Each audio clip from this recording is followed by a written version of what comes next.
சிலர் எப்படி இருக்கீங்களா? நல்லா இருக்கீங்கன்னு நினைக்கிறேன். இப்போ பார்த்தீங்கன்னா, நம்ம மில்லுல தான் இறங்கியிருக்கோம். மில்லுல இறங்குனோனே பார்த்தீங்கன்னா, பல பைப்புல்களை போட்டு பழகலாம் வந்து உள்ள வந்தேன். உள்ள வந்தவொடனே பார்த்தீங்கன்னா, ஒருத்தன் ஓடுனவன விட்டவன, "தம்பி எங்கடா ஓடுறீங்க? நில்லுங்கடா. தம்பி நில்றா உன்னைய ஒரே ஒரு அடி அடிச்சிருந்தா" அடிச்ச உடனே அவன சோலி முடிச்சாச்சு. சோலி முடிச்ச உடனே அவன்கிட்டருந்து கொஞ்சம் லூட் அள்ளிப்போம். எவனாச்சும் லாங் ரேஞ்ச் கன் வச்சிருக்கீங்களாடா? லாங் ரேஞ்ச் கன் இருந்தா குடுங்கடா. அங்கருந்து பார்க்கும்போது பார்த்தீங்கன்னா, ஒரு 2 பேர் சண்டை போட்டுருந்தாங்க. இன்னைக்கு ஒருத்தன் கார்ல பறந்துட்டான். பறந்தவன பிடிக்கலான்னு பார்த்தா, பைப்புல பின்னாடி ஓட்டான். பின்னாடி ஓடுனவன விட்டுருவானா? அவனையும் அழுத்துன்னு அழுத்துனான். ஆனா பார்த்தீங்கன்னா, பைப்புல குளோவல் போட்டு தப்பிச்சான். அதுக்கப்புறம் பார்த்தீங்கன்னா, அவன போட்டு பொளந்துட்டான். போட்டு பொளந்தவொடனே பார்த்தீங்கன்னா, பயபுல வீட்டுக்கு போயிட்டான் போல இருக்கு. திரும்ப எப்படி இருந்தாலும் வருவான். ஏன்னா பார்த்தீங்கன்னா, அந்த தலைவன் வந்திருக்கிறதுக்குள்ள பார்த்தீங்கன்னா, நம்ம அங்கேயும் இங்கேயும் சுழத்திட்டு இருந்த சமயத்தில் ஒருத்தன் பார்த்தீங்கன்னா, எங்கேயோ ஸ்கோப் போட்டு எங்கேயா தம்பி போயிட்டு இருக்கீங்கன்னு பார்த்தா, போட்டவொடனே பவரா போட்டான். பவரா போடுறன்னு பார்த்தா, அவன் ரவுண்ட் குளோவாலையும் போட்டானா, தம்பி போட்டிங்களா இருங்க நாங்கள் உள்ளேயே வரோம். இங்கே என்ன ஒரு கேப் இருக்குது. இந்த கேப்லாம் நீ இப்படி கேப் விட்டனா எப்படா அவனை இப்படி வந்து அடிச்சுட்டு போயிட மாட்டாங்க.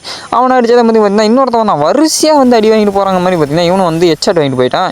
ஹெட்ஷாட் வாங்கினோன்னு பார்த்தீங்கன்னா, குளோவல் போட்டுருவான். ஏன்னா கீழே ஒரு பைப்பில் இருந்தான். அவனை முடிக்கலான்னு தான் நான் ஸ்கோப் போட்டு அடிச்சிட்டு இருந்தேன். பார்த்தா பின்னாடி ஒருத்தன் வந்து நம்மளை அடிக்க ஆரம்பிச்சிட்டான். கீழே இறங்குற மாதிரி இறங்கி அவனை மேலே வந்து அடிக்கலான்னு பார்த்தேன். மேலே அடிக்க உடனே பார்த்தீங்கன்னா, பயபுலையே ஒரு அடி அடிச்சு போட்டேன். கீழேயும் ஒருத்தன் அடிக்கிறான். கீழே அடிக்கலான்னு பார்த்தா ஒருத்தன் வந்து சுற்றிட்டு வந்து அடிச்சிட்டான். மக்களே என்னடா இது?